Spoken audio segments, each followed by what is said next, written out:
Buenas noches y bienvenidos a las asesorías por pares de farmacología humana. Para esta clase vamos a realizar la sección B de la clase número 4, de la sección número 4, que en este caso sería anticonvulsivantes. También vamos a hablar un poco de sedantes y hipnóticos propiamente, pero primero anticonvulsivantes como tema principal. Um, y ya saben, como todas las semanas, si tienen alguna duda o consulta, la pueden escribir o pueden abrir su micrófono. A ver. Lo vamos a dividir en tres partes. Primero tenemos las generalidades, luego pasamos a mecanismos de acción y anticonvulsivantes y coadyuvantes. Esto, digamos, para entender un poco de la fisiopatología o hacer un breve recordatorio. Para este ciclo, en fisiopatología se habla bastante, o bueno, se expone y se habla del tema acerca de las convulsiones y las epilepsias y en qué se diferencian, básicamente. Y para ello vamos a ver la denominación teórica, que es una epilepsia, que son las convulsiones. Toda crisis epiléptica, como tal, son episodios de actividad eléctrica anómala. En este caso, puede ser tanto sensitivo como motor. Aquí nos habla de movimientos, sensaciones o pensamientos involuntarios. Entonces, las causas fisiopatológicamente hablando, podemos hablar de traumatismos, ictus, tumores, hipoxia, hipoglucemia, fiebre, abstinencia y hasta, digamos, un desequilibrio en los electrolitos propiamente. Ahora, para entender más o menos qué es lo que está pasando aquí, digamos que tenemos neurotransmisores como el glutamato y el GABA que están en lados opuestos. El glutamato es excitatorio, el GABA inhibitorio. Entonces, al ver un desbalance de estos neurotransmisores, también se pueden producir estas crisis o una alteración de la función neuronal propiamente. Entonces, una convulsión es un episodio único y aislado, pero que si este se repite, en este caso, ya estaríamos hablando de una epilepsia, que son crisis recurrentes que no se ven a ninguna causa propiamente descrita o evidente. Tenemos que al menos dos crisis no provocadas que ocurran en un periodo mayor a 24 horas. Es decir, si están muy pegaditas, puede que tengan una causa o una etiología conocida o a la que se le puede atribuir estas convulsiones. Pero si es en un periodo mayor de 24 horas y no hay, digamos, una etiología asociable, podemos estar hablando de lo que es la epilepsia. Y bueno, en este caso se habla de que una persona, si ya ha tenido crisis, puede ser que esta crisis sean no provocadas y que puedan ir en aumento en cuanto a lo que sería su proporción y el, disculpen, sería en este caso el aumento de estas crisis epilépticas. Recordatorio de fisiopatología, tenemos focales, simple, compleja, secundaria generalizada, crisis generalizada, tónico, clónico, que le llama el mal mayor. También tenemos las crisis de ausencias, que son las menores. Y aquí vamos a hablar de lo que sería la tónica, la clónica, la mioclónica, las crisis tónicas. Todas estas que ya hemos estudiado las vamos a describir brevemente. Las focales, en un foco, un hemisferio. Una parcial simple, no hay alteración de la conciencia. En cambio, cuando hablamos de una parcial compleja, ya que tenemos automatismos, cambios conductuales, conciencia alterada. Para la secundaria generalizada es una focal que, digamos, ha persistido y se ha generalizado, es decir, ha sido propagada a diversas partes del cerebro. También hay una pérdida de conciencia. Generalizadas propiamente es cuando surgen, es decir, inician en ambos hemisferios. Y bueno, también tener la pérdida de conciencia. Ahora, tónico, clónico. Primero vamos a hablar por tónico, luego clónico. Si hablamos de tónico, tono muscular aumentado. Si hablamos de clónica, espasmos y contracciones y relajaciones y relajación muscular propiamente. Una mioclónica, espasmos y sacudidas rítmicas. ¿Y qué sería una crisis tónico-clónico? Un tono muscular aumentado, seguido de espasmos musculares de contracción y relajación. Es decir, hay continuamente lo que sería una contracción de los músculos para que luego haya lo que sería una relajación en mayor proporción. Luego tenemos la tónica, pérdida súbita del tono muscular, y la crisis de ausencia, que básicamente, fisiopatológicamente hablando, es común en niños y desaparece a medida que crecemos, pero en adultos sí ya indica un problema mayor. Y bueno, aquí tenemos los hallazgos normales de un electroencefalograma, una crisis parcial, aquí ya notamos algunas diferencias. Luego tenemos la crisis tónico-clónica, tónica, las contracciones, y en este caso la clónica, los espasmos propiamente. Y la crisis generalizada de ausencia. Y bien, continuando con las generalidades, ya hemos hablado de lo que serían las crisis epilépticas, pero ahora vamos a hablar de lo que sería la neurobiología en una crisis. Aquí tenemos las espigas. Lo normal para una actividad eléctrica neuronal sería esto, lo que vemos en la línea negra, pero aquí tenemos que lo anormal. Si aquí vemos, hay múltiples espigas que van a ser subsecuentes. Una espiga, otra espiga y otra espiga. Cuando en realidad lo que debería llegar a ser sería una una hiperpolarización en este punto. Y aquí tenemos una dilatación de lo que sería la actividad neuronal, porque estas espigas han aumentado o han dilatado propiamente la repolarización y la hiperpolarización. A partir de este punto, nosotros debemos entender dónde está el foco epiléptico y hacia dónde puede estar proyectado. El foco epiléptico puede tener diversos orígenes. Y bueno, a partir de este punto también debemos entender que hay mediadores como el calcio, el glutamato, el óxido nítrico que van a estar involucrados. Y bueno, ¿y cuál es la secuencia por una crisis? Bloqueo de la despolarización, sincronización de descargas neuronales adyacentes, porque recordemos que es una actividad sincronizada, no es que una neurona sola causa la epilepsia, la convulsión, no, no es así. Y bueno, ahora vamos a hablar de mecanismos de acción propiamente y vamos a escribir algunos fármacos que considero los más importantes y los que se necesitan saber obligatoriamente. Am, Nosotros sabemos que el, el receptor GABA inotrópico básicamente va a generar una entrada de cloro. Entonces, este cloro va a ayudar a que el potencial de membrana se mantenga negativo al interior de la célula.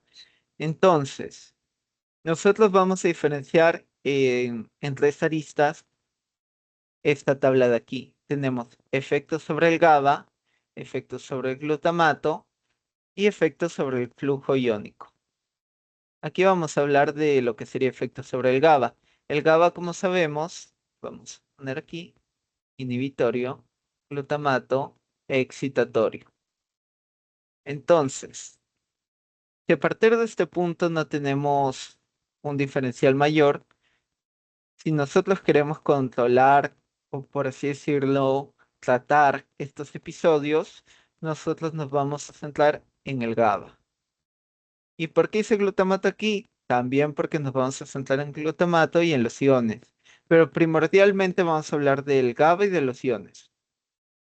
¿De qué nos sirve que haya más efectos sobre el GABA? Si nosotros potenciamos el GABA, vamos a tener mayor inhibición. Y los efectos sobre el glutamato van a ser evitar su exocitosis o que este neurotransmisor esté en mayor proporción. Entonces el equilibrio se va a aumentar GABA y disminuir glutamato. ¿Y cómo llegamos aquí con el flujo iónico? Acuérdense, el sodio es un ion positivo. Si nosotros lo bloqueamos, el potencial de membrana va a tener más cloro. Entonces, a partir de este punto vamos a escribir lo que serían todos estos fármacos de aquí y luego los vamos a analizar uno por uno, después de ver los mecanismos de acción. La carbamazepina, y la vemos, carbamazepina, bloquea los canales de sodio pendiente voltaje, al igual que quién, que el cenobamato. Pero el cenobamato, además de bloquear estos canales, va a potenciar el flujo de cloro mediado por GABA. Entonces, el cenobamato va a actuar tanto en los canales de sodio pendientes de voltaje como en los canales GABA-A.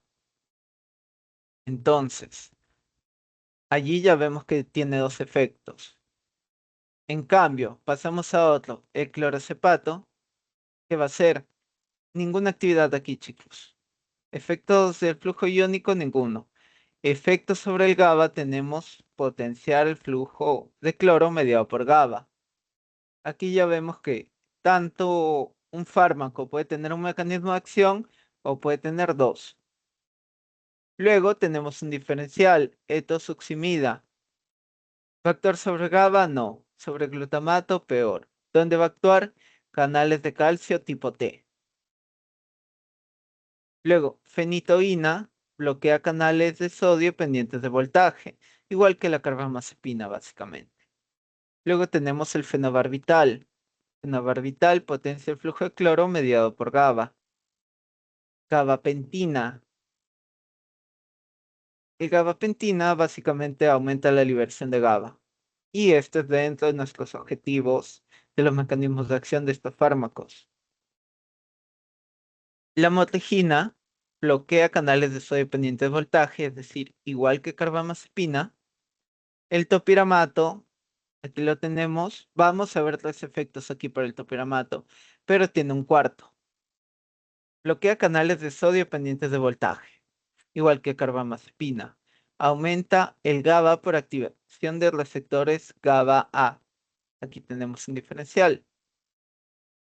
Aquí lo que va a hacer básicamente es activar los receptores GABA para aumentar la afinidad del GABA o digamos el efecto del GABA. Y luego va a bloquear los receptores kainato y AMPA.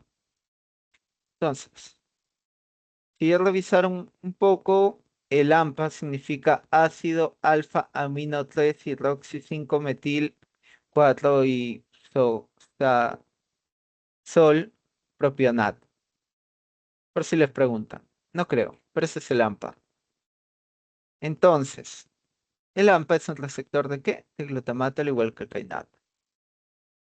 Y lo tenemos al valproato o ácido valproico. Aquí se habla de un posible efecto. Hay muchos efectos que no se conocen a ciencia cierta de estos antipilépticos o que tienen mucho más efectos de lo que se explica. Por eso algunas literaturas lo ponen como posiblemente. Que va a bloquear dos tipos de canales de sodio, chicos. Canales de sodio dependientes de voltaje y canales de calcio tipo T. Su efecto sobre el GABA aumenta la síntesis del GABA e inhibe la degradación del GABA.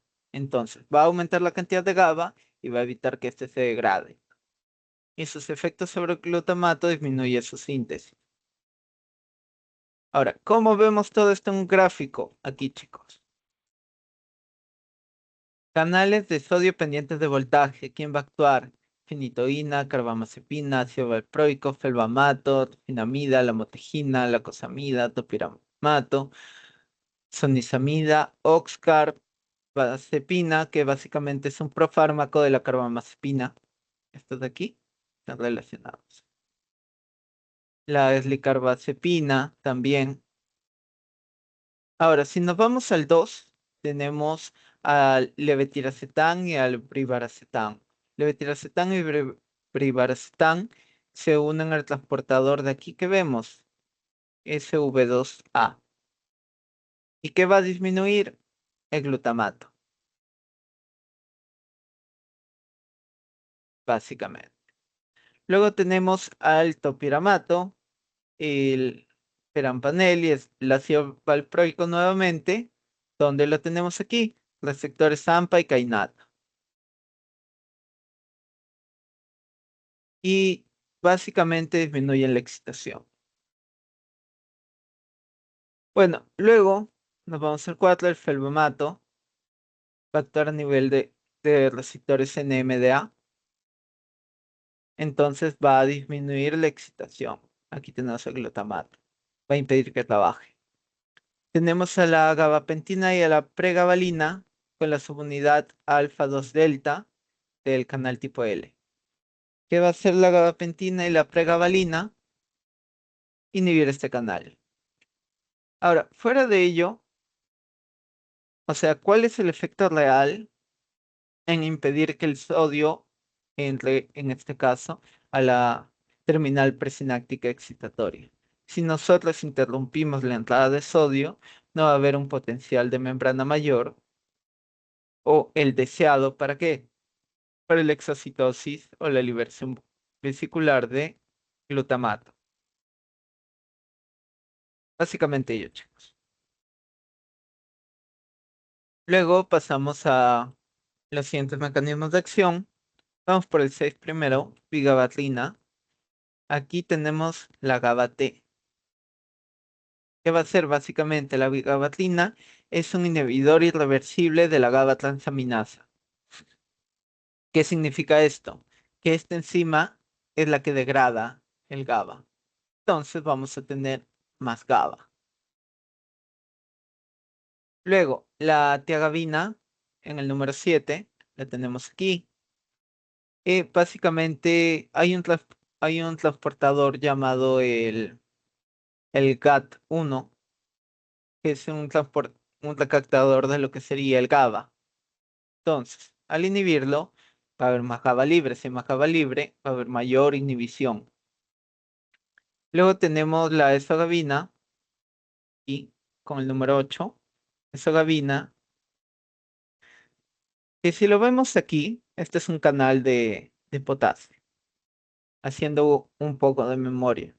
Si se abre un canal de potasio, el potasio, el medio intracelular, va a salir al extracelular. Es decir, la ezogabina va a activar estos canales. Y al activar estos canales, ¿qué va a pasar? El potencial de membrana va a ser más negativo porque el potasio, ion positivo, está saliendo de la célula. Y aquí lo tenemos. Activa los canales de potasio. Flujo entrada de iones y a la hiperpolarización de las neuronas. Luego tenemos en el 9 las benzodiazepinas. En este caso vamos a hablar del diazepam, clobazam, entre otras, a nivel del GABA. ¿Y qué van a hacer básicamente? Un mayor flujo de cloro, una mayor acción de lo que sería el GABA. Barbitúricos también pueden funcionar. Los barbitúricos activan los receptores GABA y aumentan la inhibición. Más adelante vamos a hablar un poco de qué diferencia real puede haber entre una benzodiazepina y un barbitúrico. Tenemos nuevamente el topiramato y la ezogabina. Topiramato, la ezogabina y la fuente bibliográfica también nos refiere a al cenobamato, aumentan la activación por GABA. Es decir, estos tres comparten el mismo, un efecto similar, no el mismo. Y finalmente la gabapentina, aumenta la liberación de GABA. ¿Desde quién? Neuronas inhibitorias, terminal sináptica inhibitoria. Si se dieron cuenta, aquí era una terminal sináptica excitatoria y aquí tenemos una presináptica inhibitoria. Y bueno, ahora, esta tabla, si es que no hay ninguna duda hasta este punto, esta tabla de aquí son los mecanismos de acción según el Goodman. Ah, esto de aquí es lo 100% canónico y que deben saber para qué, para su evaluación. Ahora, necesario que se sepan todo. Si lo pueden aprender, apréndanlo, chicos. Pero aquí vamos a repasarlo un poco. Estamos hablando de bloqueadores de canales de sodio. Tenemos fenitoína, carbamazepina, lamotrigina, ferbamatox, carbazepina, topiramato, valproato, que es el ácido valproico, la eslicarbazepina, la refinamida. Y aquí tenemos, ¿cuáles son las consecuencias reales de la acción de estos fármacos? Bloquean el potencial de propagación, estabilizan las membranas, reducen la liberación de neurotransmisores, disparo focal y propagación de la convulsión. Ahora, si hablamos, disculpen,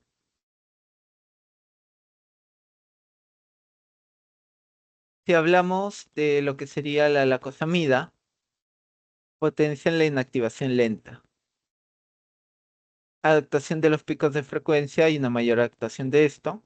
Hay una menor acción del potencial de ráfagas, disparo focal y propagación de la convulsión, estabiliza la membrana neuronal.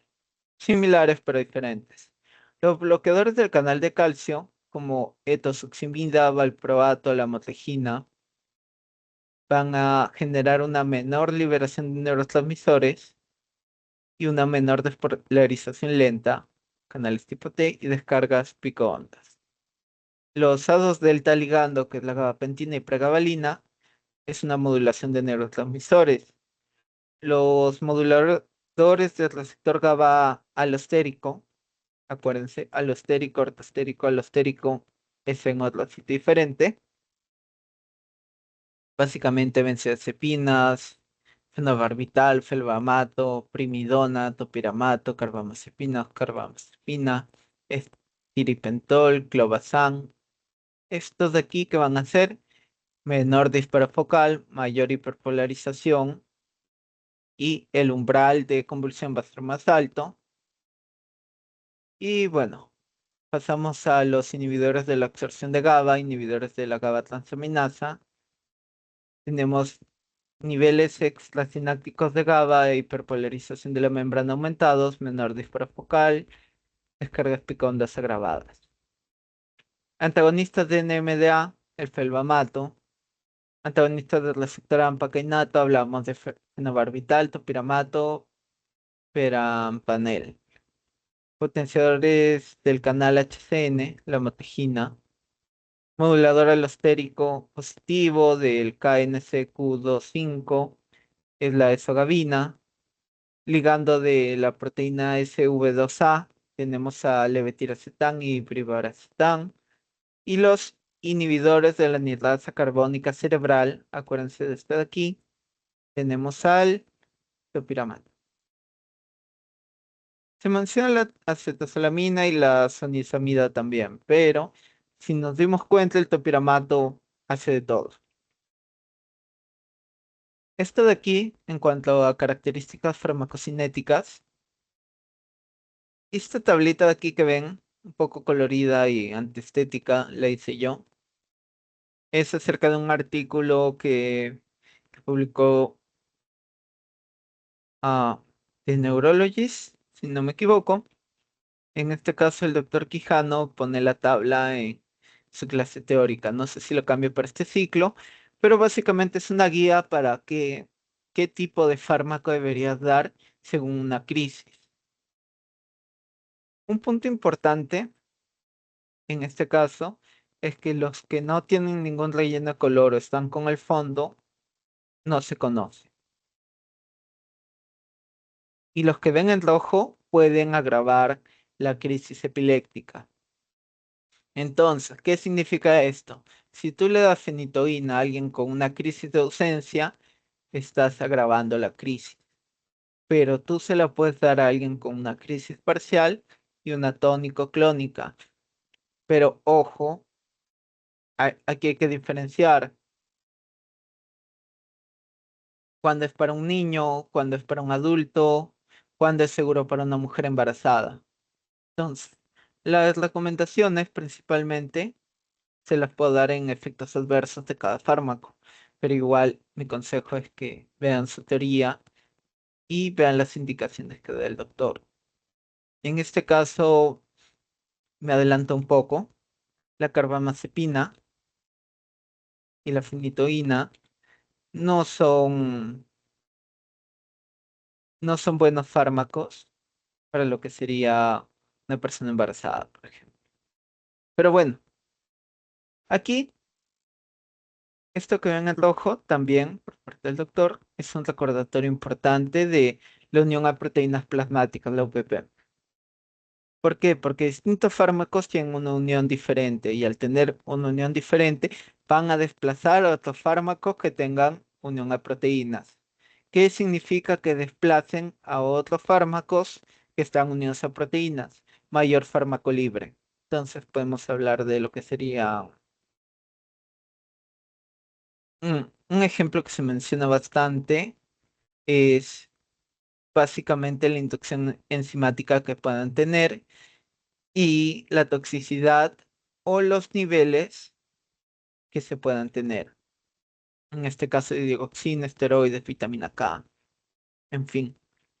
Ahora, también hay que considerar los tiempos de los Tmax y la vida media. Si nos damos cuenta, el fenobarbital tiene un tiempo de vida media de 30 a 50 horas, la finitoína de 15 a 30, metosuximia de 40 a 50, entonces. Más que nada para la dosificación, pero también hay que tenerla en cuenta. Y el rango terapéutico, imaginen esto como si fuese una, una línea numérica. Y nosotros lo que sabemos es que de 4 a 12 unidades gramos por mililitro que vamos a tener, que esto de aquí es el rango terapéutico adecuado. ¿Qué significa? Que de 4 a 12 ustedes van a controlar las convulsiones, la epilepsia propiamente, disculpen. Pero si nosotros damos menos o damos más, aquí puede haber una crisis mal controlada o aquí una inhibición o depresión respiratoria o algún tipo de presión al sistema nervioso central mayor. Entonces, para eso existe este rango terapéutico, para tenerlo en cuenta. No necesitan memorizarlo, pero se los explico de todas maneras. Y bueno, sí, me olvidaba. Aquí, aunque ustedes vean al ácido valproico como la estrella, este de aquí, que se puede usar en todo. Pues no realmente, chicos. Ahora vamos a ver por qué. Primero comenzamos con carbamazepina y oxcarbazepina.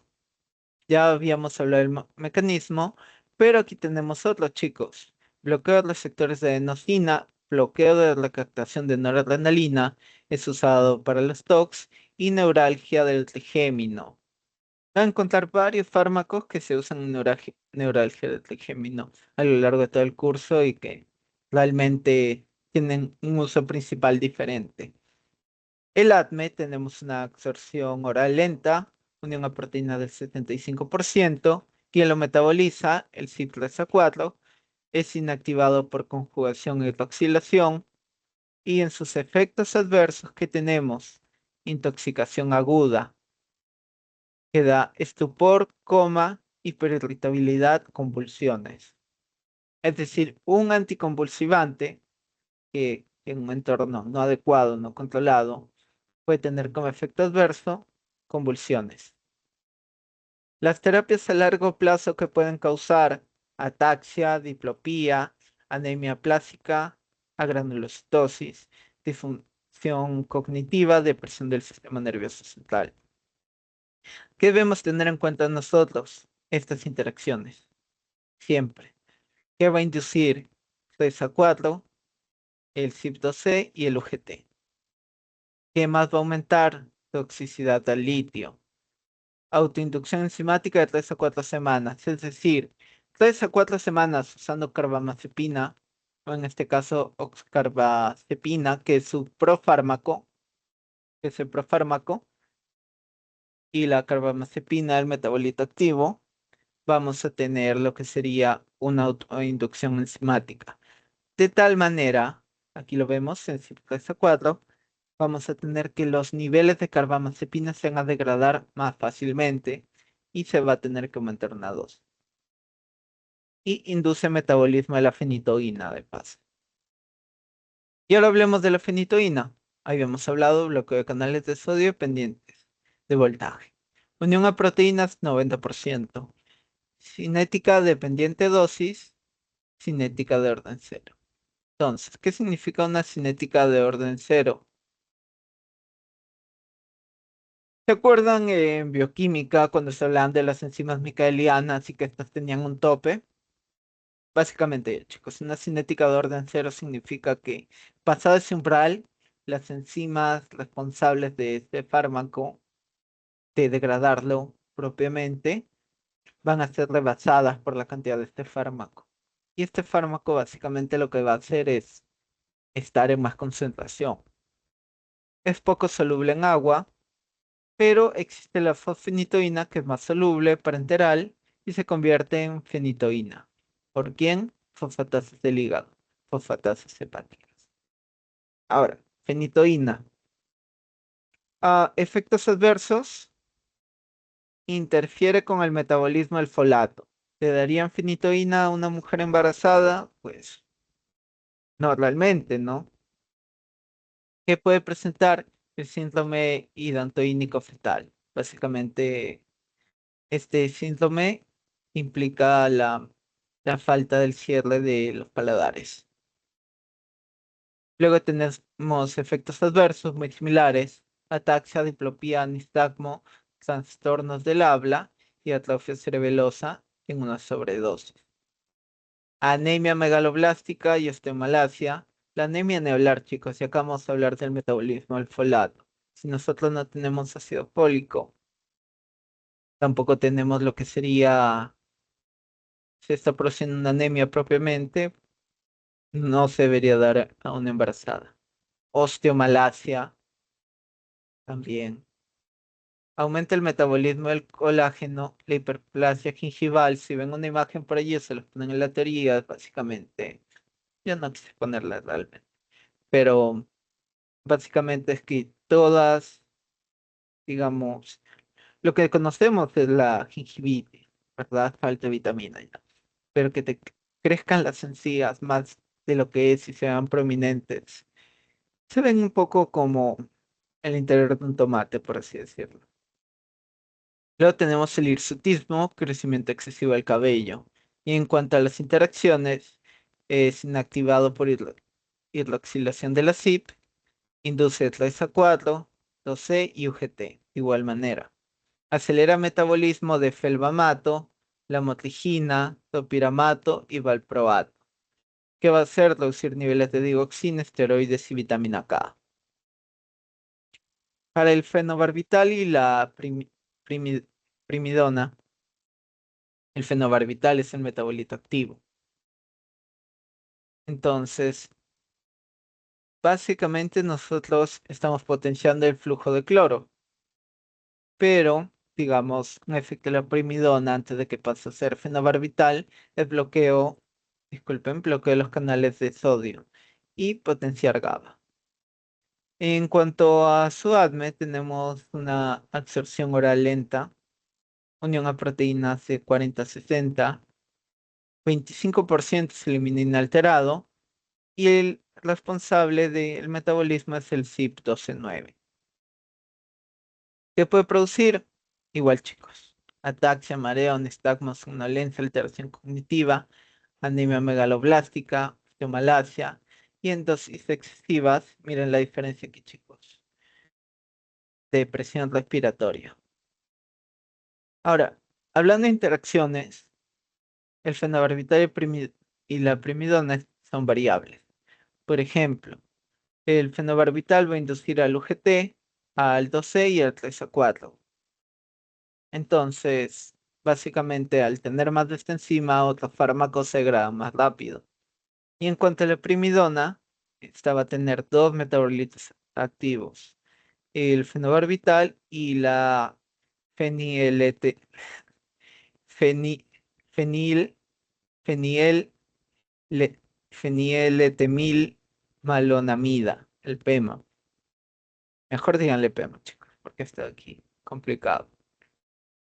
Y pasamos al ácido valproico, o al valproato propiamente. Habíamos hablado, síntesis de sodio, bloqueo de canales de sodio dependientes de voltaje y los tipo T. Mayor síntesis de GABA, disminución de su degradación, menor síntesis de glutamato, inhibidor de AMPA y kainato. En cuanto a su ADME, ¿qué tenemos? Absorción completa y rápida, unión a proteínas del 90%. ¿Y quién lo va a metabolizar? UGT, beta oxidación, tamilosip 12,9, 12,19 en menor proporción, principalmente por UGT. ¿Cuáles van a ser sus efectos adversos? Sedación, ataxia, somnolencia menor, náuseas, molestias gastrointestinales, un aumento de peso y una hepatotoxicidad leve reversible. Y aquí viene el tema. Decíamos que el ácido valproico se puede dar en tales situaciones. Se puede, chicos, pero miren aquí. Espina bífida y el mayor teratógeno por radicales libres. Entonces, darle a una mujer embarazada, pues, no es muy conveniente, ¿verdad? El divalproato sódico es básicamente, un conjugado de lo que sería el ácido valproico, que produce menos efectos adversos.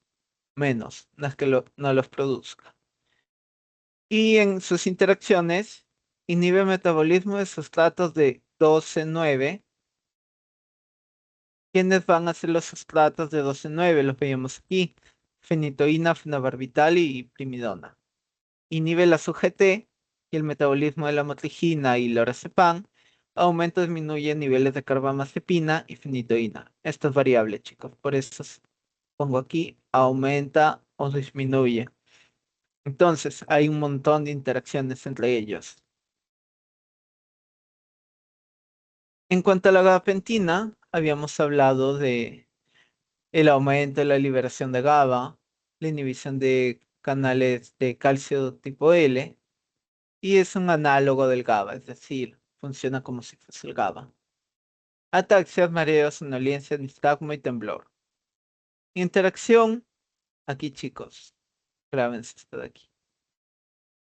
No tiene interacciones, no se metaboliza en humanos, es decir, se excreta inalteradamente.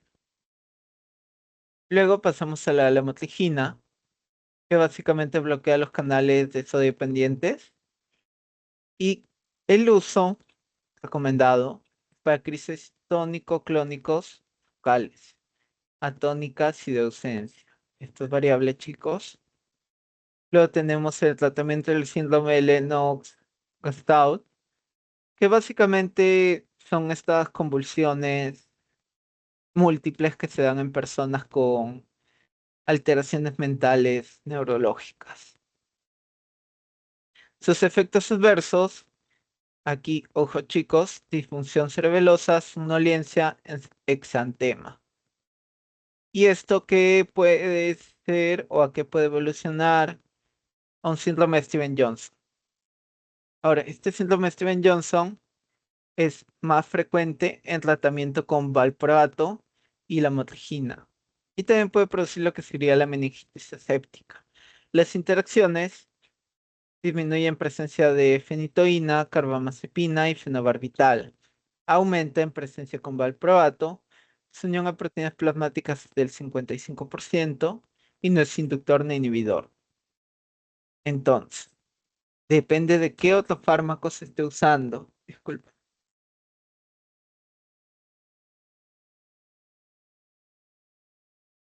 Luego pasamos al topiramato. Bloquea canales de sodio dependientes de voltaje, aumenta la activación de receptores GABA por GABA, inhibe la activación de receptores kainato y AMPA, activa la corriente de calcio, de potasio hiperpolarizante, como les explicaba, y también inhibe la anhidrasa carbónica cerebral, no se olviden. Su uso es en crisis parciales y crisis focales refractarias. ¿Qué significa refractarias? Que el medicamento usado o de primera línea, o hasta incluso segunda línea, para cierta crisis, en este caso las focales, no está funcionando. Si no funciona, se tiende a usar topiramato. Efectos adversos, lo clásico, chicos, que van a ver, ataxia, mareo, somnolencia, reducción de peso. Pero, acuérdense, al inhibir la anhidrasa carbónica, también existe un riesgo de litiasis renal. Las interacciones carbamazepina y fenitoína reducen sus niveles, disminuye el nivel sérico de anticonceptivos orales. Y chicos, hasta aquí, estos 3, 5, 7 fármacos de los que hemos hablado son, entre comillas, los más importantes, o los que les van a preguntar. Entonces, vamos a tener todos estos mecanismos de acción, propiedades, otros efectos. Discúlpenme un momento.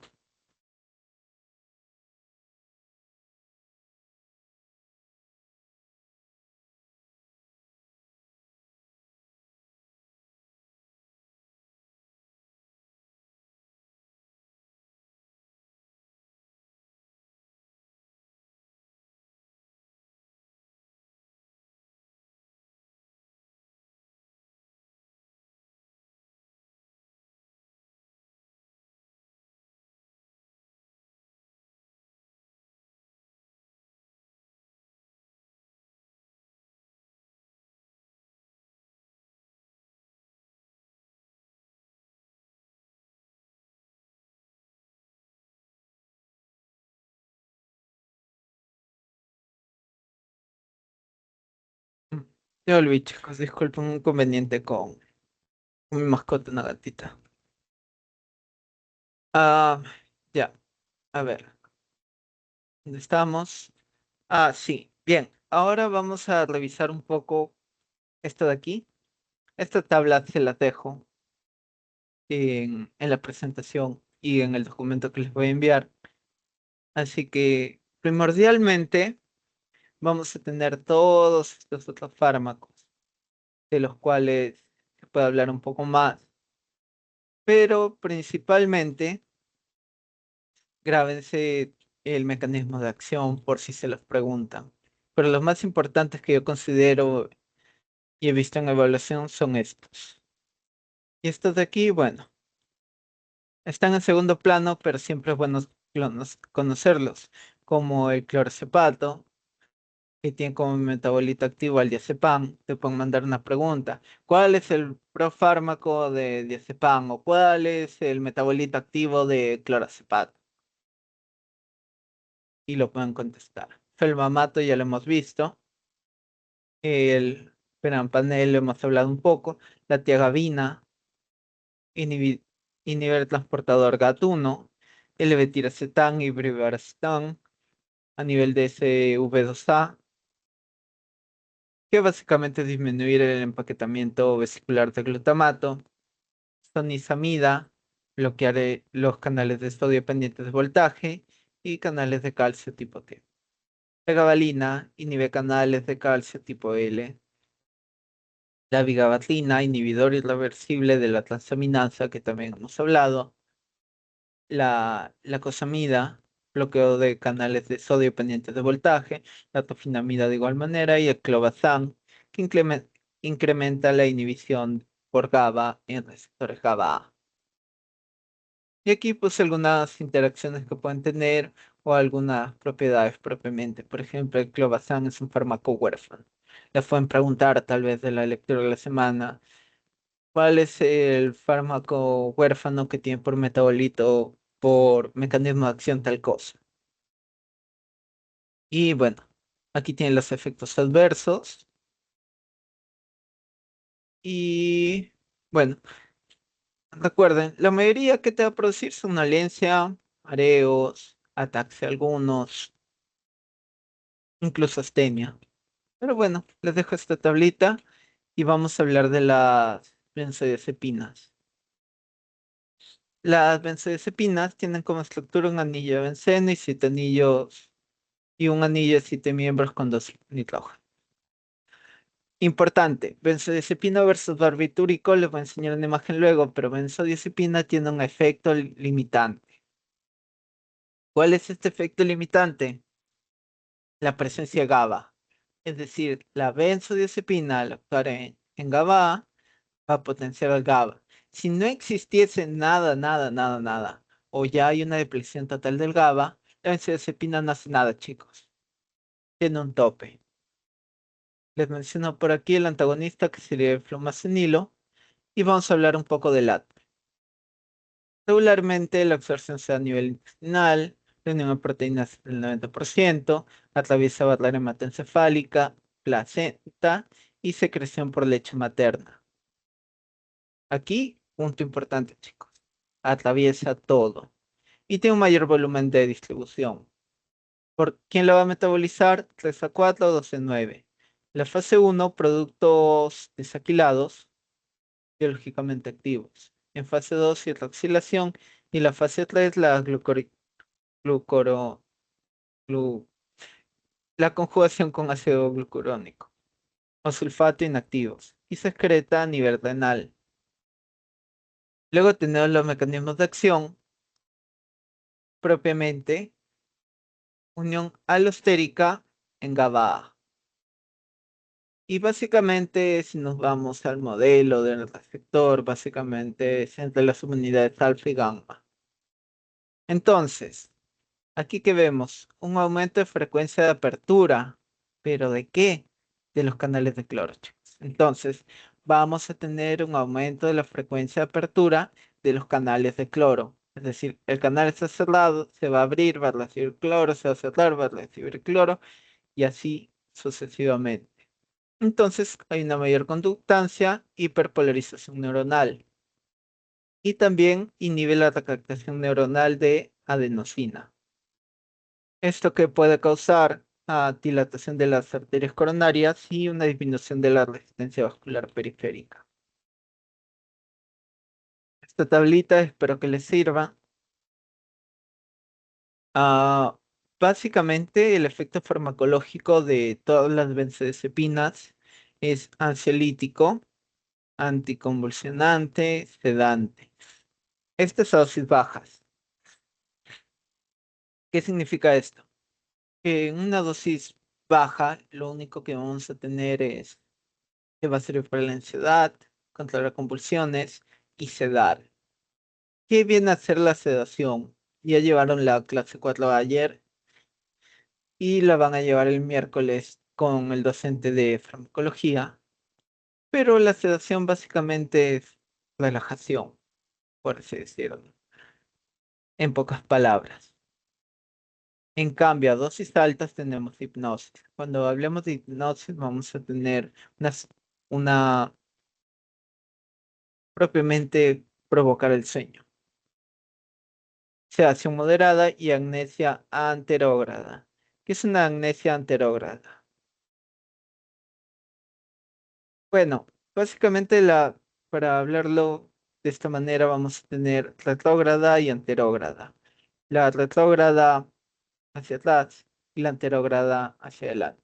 Entonces, si hablamos de anterógrada, después del consumo o de la administración de este fármaco, vamos a tener una dificultad para generar nuevos recuerdos de lo que está pasando, básicamente. En pocas palabras, eso sería una amnesia anterógrada del consumo del fármaco, de la administración de este hacia adelante, por cierta parte, por cierto periodo de tiempo. Importante, las benzodiazepinas no produce coma o muerte. No lo produce. A nivel del sueño vamos a tener menor latencia de este. ¿Qué significa latencia? Latencia es cuando tú te echas en tu cama, te pones a ver TikTok o cualquier cosa y demoras en dormirte. Ese, básicamente ese periodo es la latencia del sueño. Si hablamos de una disminución es que en vez de demorar 1 hora en quedarte dormido, te puedes quedar dormido a los 10, 15, 5 minutos. Disminuye la cantidad de despertares, aumenta los ciclos de sueño, fisiología, habíamos hablado de los tipos de sueño, disminuye el tiempo de sueño REM, disminuye el tiempo de la etapa 0 y 1, suprime las etapas 3 y 4 y aumenta el tiempo de la etapa 2. Entonces, estos son los efectos. Ahora, en cuanto a respiratorio, tenemos una depresión respiratoria cuando son administrados con otro depresor. Es decir, si administran una benzodiazepina con otro depresor, ya vamos, es muy probable que tengamos depresión respiratoria. Y bueno, aquí se habla que a nivel circulatorio cardíaco, en dosis preanestésicas, disminuyen la presión arterial y aumentan la frecuencia cardíaca. El inotropismo es negativo. Y este básicamente se va a ver enmascarado por quién, por la actividad simpática. Corazón beta 1. Lo vimos en la clase pasada. Ahora, en cuanto a los fármacos, aquí tenemos el midazolam, triazolam, rimimazolam, la duración de acción, el alprazolam, el lorazepam, clonazepam, temazepam, oxazepam. Luego tenemos al diazepam y al clordiazepóxido. Ya que tenemos la duración. Y bueno, el uso clínico, inductor de anestesia, sedación consciente, insomnio, inductor de anestesia y sedación, ansiedad, trastorno de pánico, lorazepam, ansiedad, crisis epilépticas, desintoxicación por alcohol, medicación preanestésica, clonazepam, ansiedad, trastorno de pánico, crisis epilépticas, temazepam, insomnio, oxazepam, ansiedad, desintoxicación, el diazepam, ansiedad, convulsiones, espasmo muscular, espasticidad, desintoxicación por alcohol y el clordiazepóxido, ansiedad y desintoxicación por alcohol y medicación para anestésica. En cuanto a efectos adversos, y los vemos, vamos a tener que en dosis hipnóticas altas, recuerden, hipnosis, mareos, somnolencia excesiva, amnesia, ya habíamos hablado, incoordinación motora, daño a las funciones mentales y motoras, confusión y resaca. Hay un efecto eufórico leve. De hecho, en la primera parte de esta clase, en la clase anterior a esta, se habla de que a pesar de que sea un anestésico o algo similar, se puede producir cierta euforia breve. Esto básicamente porque se busca un equilibrio fisiológico, una respuesta natural del cuerpo. Dependencia física con gravedad proporcional a la dosis, es decir, una persona que lo consume en mayor o menor medida puede estar más afectado a una dependencia física. Y aquí importante, retirada brusca, síndrome de abstinencia. ¿Qué puede producir este síndrome? Ansiedad, insomnio, cefalea, irritabilidad, sacudidas musculares, entre otros. Varía de fármaco en fármaco. Y aquí las diferencias. Las benzodiazepinas, aquí tenemos diazepam y midazolam, tenemos el GABA y tenemos los barbitúricos. Primero comenzamos por el GABA, aquí tenemos iones cloruro, el cloro, el receptor GABA inactivo, y aquí se va a unir el GABA. El GABA se une y comienza a ingresar el cloro, chicos. El cloruro comienza a ingresar aquí. ¿Qué va a pasar con el diazepam y el midazolam? Se une el GABA y la benzodiazepina lo va a ayudar, lo va a potenciar. Y aquí tenemos un mayor ingreso de cloruro. ¿Y qué pasa con los barbitúricos? Los barbitúricos no tienen limitante. Vamos a tener un ingreso mucho mayor de lo que sería el cloruro, por tanto, una hiperpolarización mayor. En este punto, por ejemplo, si hablamos de solo barbitúricos sin GABA, va a seguir habiendo ingreso. Pero si hablamos de solo benzodiazepinas sin GABA, nada de nada, chicos. Este es el diferencial entre la acción, por así decirlo, del GABA solo, del GABA con benzodiazepina, GABA con barbitúrico, barbitúrico sin GABA y benzodiazepina sin GABA. En cuanto a la curva dosis-respuesta, miren, los barbitúricos llegan hasta aquí, hasta la muerte. En cambio, una benzodiazepina, a lo mucho que va a llegar, es una anestesia. No pasa por el coma ni la muerte, entonces. ¿No tiene limitante? Sí, tiene limitante. Y aquí se explica un poco por qué sucede esto. Y en cuanto a la farmacocinética, de lo que sería las benzodiazepinas. Tenemos aquí las diferentes benzodiazepinas y cómo es que van a ser metabolizadas. Tenemos, tenemos propiamente un fármaco activo que va a seguir siendo activo. En este caso, clordiazepóxido pasa a desmetilclordiazepóxido, luego pasa a demoxepam. Todos estos siguen siendo activos para llegar a desmetildiazepam. Sería metabolito activo. El diazepam también es activo. El oxazepam es activo. Y luego por conjugación, el oxazepam va a ser excretado por la orina. Pero antes también tenemos al cloroacepato, que es inactivo, que pasa a desmetildiazepam. Y esto es básicamente cómo se van degradando en nuestro cuerpo.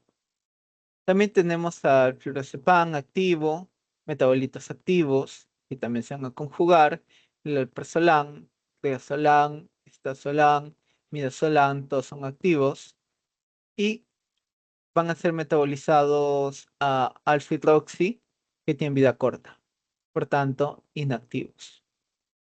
A eso se resume todo lo que sería su metabolismo.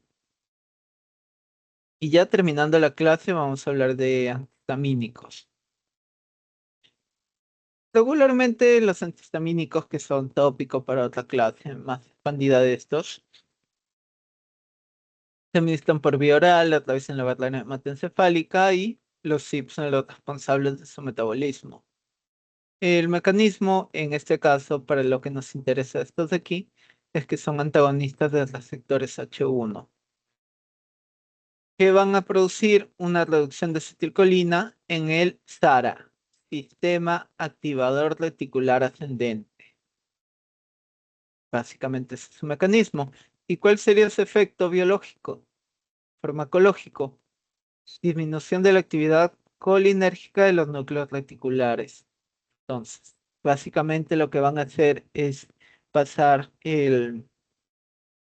la vigilia a básicamente o disminuir el grado de vigilia para provocar lo que sería el sueño.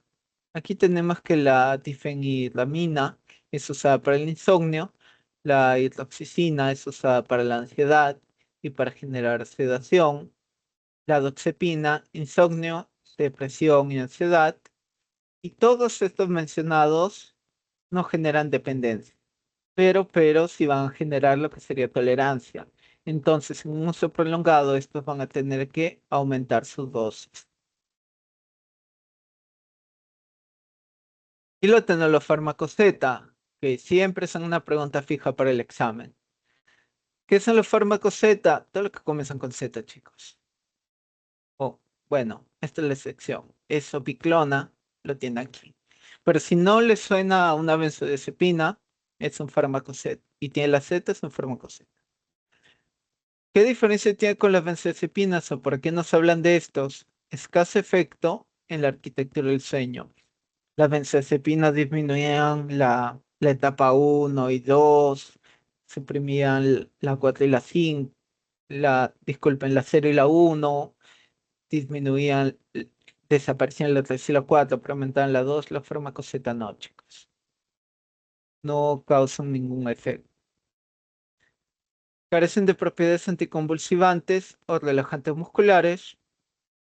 Son agonistas del receptor de benzodiazepinas que contengan la subunidad alfa 1 y pueden generar tolerancia. Tenemos al Saleplon, disponibilidad de 30%, metabolismo por aldehído oxidasa y el CYP3A4, secreta por vía renal como un conjugado inactivo. La duración del efecto es muy corta y su uso es insomnio y despertares de madrugada. Solpiden, biodisponibilidad del 70%, duración de efecto corta y el uso únicamente aprobado en insomnio como tratamiento a corto plazo. Es decir, todo esto lo que van a hacer es disminuir la latencia del sueño, primordialmente, la latencia, más no los estadios de este. La esopiclona, biodisponibilidad del 80%, duración del efecto corta, CYP3A4 y 12.1, y el uso es de insomnio a largo plazo. Y bueno, chicos, esto es en cuanto a la clase. Ahora, como todas las semanas, pasamos a las preguntas de los parciales. Aunque si tienen alguna duda o consulta, la hacen ahora o a medida que resuelven las preguntas al final. Pero si no hay ninguna duda, aquí vamos. Fármaco antiepiléptico que actúa sobre los receptores GABA y en menor medida sobre los canales de calcio tipo T. Además, son útiles para crisis mioclónicas. A ver, para verlos, voy a compartir. A ver, Luis, dime, te escucho. Creo que es el clonazepam la respuesta a la pregunta que estabas dando. Sí, efectivamente, ese clonazepam. Ahora, básicamente, para este tipo de preguntas, pueden ver la tablita de aquí.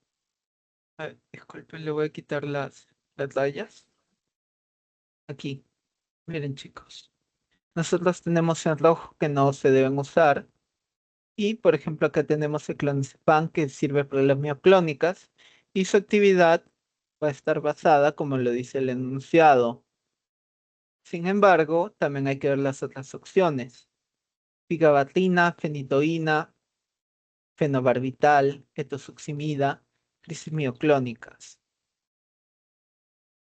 Para mioclónicas tenemos la motrigina, levetiracetam, ácido valproico y básicamente ellos. Ahora, estas de aquí, si están marcadas como en amarillo, pues no son Ray, tan seguras. Sí, dime. creo que no se está viendo esa tabla. Eh, Quedó congelada una de Ah, las preguntas. ay, discúlpame. Gracias por avisarme. Ya.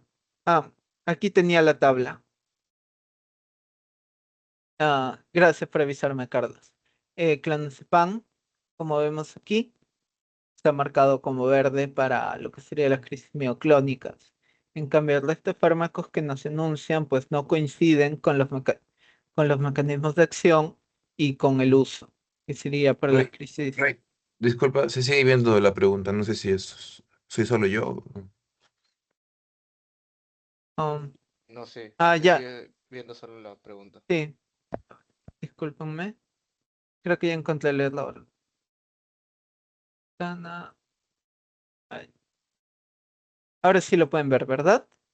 Sí, ahora sí. Y Sí, bien. ahora sí. Entonces, aquí podemos ver, por ejemplo, el clonazepam está o tiene luz verde, por así decirlo, para las crisis mioclónicas. ¿Quién más tiene luz verde para las crisis mioclónicas? Ácido valproico, la motrigina, levetiracetam. Y vamos a las preguntas nuevamente. Aquí tenemos etosuximida, fenobarbital, fenitoína vigabatrina. Ninguno calza. Es decir, si ustedes sabían dónde se usaba, cómo se usaba, mecanismo de acción, tienen la pregunta asegurada aquí. Esta fue pregunta del 2025-1 y pasamos aquí. Esta es una fija, chicos. Un montón cayeron de mi promoción en esta pregunta. Fármaco antiepiléptico que actúa bloqueando la anhidrasa carbónica. Se habla de la anhidrasa carbónica cerebral que puede causar lo que sería la litiasis. Aquí, al ojo, chicos, no es el ácido valproico, el fenobarbital, fenitoína ni lo que sería la carbamazepina. La única opción es el topiramat. Y, de hecho, es el topiramato el único que tiene este mecanismo de acción. Otros fármacos no refieren usar este mecanismo. Y comenzamos a hacer la complejidad en las preguntas. En este caso, hipnóticos que no generan alteración en la arquitectura del sueño y que no produzcan tolerancia. En este caso, chicos, aquí cabe resaltar algo. El uso prolongado puede causar lo que sería tolerancia a estos fármacos, pero se aísla la es opiclona de esto porque es un tratamiento a largo plazo. Entonces, fenobarbital, no. Oxepina, peor. Clonazepam, peor. Si hablamos de benzodiazepinas, estos sí generan una alteración en la arquitectura del sueño. Básicamente se indica que la sopiclona es es la única en este caso que no genera esta alteración. Y esa sería la respuesta. Solo la 3, es sopiclona, es la correcta. Y luego, ¿cuál de las siguientes moléculas puede atravesar fácilmente la barrera hematoencefálica? Aquí esta pregunta junta un poco con la sesión anterior, los conocimientos, pero vamos a recordar un poco. Carbacol no atraviesa la barrera hematoencefálica, que nosotros sepamos, de hecho, solo que el carbacol, su uso primordialmente era un uso tópico similar para el ojo, para la vista. Luego, aquí vamos a hacer un poco de lógica. La operamida lo vamos a ver posiblemente la clase que viene en opioides. La clase que viene toca opioides. A ver, son opciones. No, es la S7. Pero bueno, la loperamida es un agonista en cuanto al grupo de los opioides. Se usa en, digamos, su uso va a causar un aumento del tono del músculo liso gastrointestinal. Es decir, si una persona tiene diarrea, muchas veces toma loperamida por conocimiento general o porque le dijeron que tome una vez. Pero cabe resaltar que no es el tratamiento adecuado en diarreas que son por etiología bacteriana, porque no están solucionando el problema. Bueno, entonces carbacol y loperamida ya las estamos dejando a un lado. Ahora, diazepam, barrera hematoencefálica. Pues sencillamente, chicos, cualquier fármaco que produzca sedación tiene que llegar aquí, a nuestra cabeza. Entonces, tanto el sevoflurano, que lo habrán visto ayer con Jesús, como el diazepam, sí atraviesan la barrera hematoencefálica. Por tanto, esa es la respuesta. 2 y 4 son correctas. Diazepam y sevoflurano. La A sería la respuesta. Y pasamos a la última. Siempre ponen de estas preguntas y a veces pueden ser un poco confusas. La premisa es esta de aquí, hasta antes del ya que. El uso de finitoína en niños puede generar osteomalacia y raquitismo. Vamos a rebobinar hasta lo que sería la finitoína. Finitoína, anemia megaloblástica, osteomalacia. Ya, eso parece que está bien, ¿no? Raquitismo también. Osteomalacia y raquitismo no son lo mismo, pero están incluidos por allí. Entonces nosotros sabemos que esta premisa es verdadera. Ahora, lo confuso viene en la razón. Nos dice, la finitoína produce inhibición de enzimas que metabolizan la vitamina D, disminuyendo su concentración y alterando la mineralización ósea. Esto de acá, chicos, es falso, porque lo que produce es una inducción enzimática. Esta inducción enzimática, ¿qué va a hacer? Va a hacer que aumente la cantidad de enzimas que van a participar en el calcitreo de la vitamina D y de tal manera la van a degradar. Entonces, si hay una degradación del calcitrol de la vitamina D, no vamos a tener la concentración suficiente y esta va a alterar la mineralización ósea. Entonces, aquí debe ser inducción de enzimas que metabolizan la vitamina D. Básicamente, chicos. Entonces, busquemos premisa verdadera y razón verdadera, no. Aquí nos pusieron una trampa y es un poco confuso, pero hay inducción. Premisa y razón verdadera, no. Premisa verdadera y razón falsa, esta sí sería la respuesta, porque la premisa es verdadera y estas dos alternativas no dan.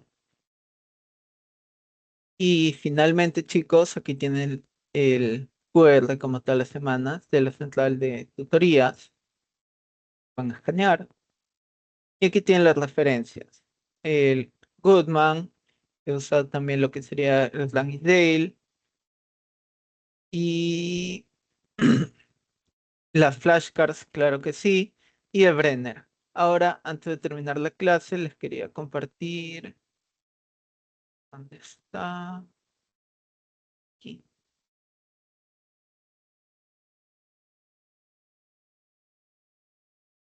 Aquí, chicos. Estas son las flashcards del Lansdale que semana a semana les voy enseñando, pero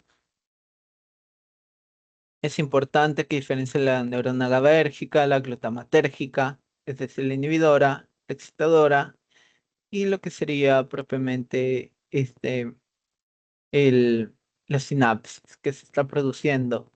Ahora, un poco confuso, yo sé, pero si desean tal vez tener algo más a la mano, no con mucho texto, esto está en el Clinical Key, lo encuentran así. También está en mis referencias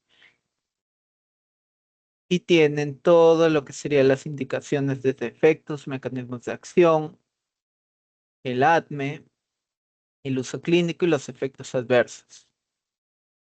Y digamos por cada tópico. En este caso, este tópico son los antiepilépticos. Y aquí los tienen. Bloqueantes de canales de calcio de tipo T. Acá hablan de letrofusimida, antiepilépticos de amplio espectro. Aquí habla del valproato y todos sus mecanismos de acción. Las benzodiazepinas que no cargaron por un motivo. Permítanme un momento.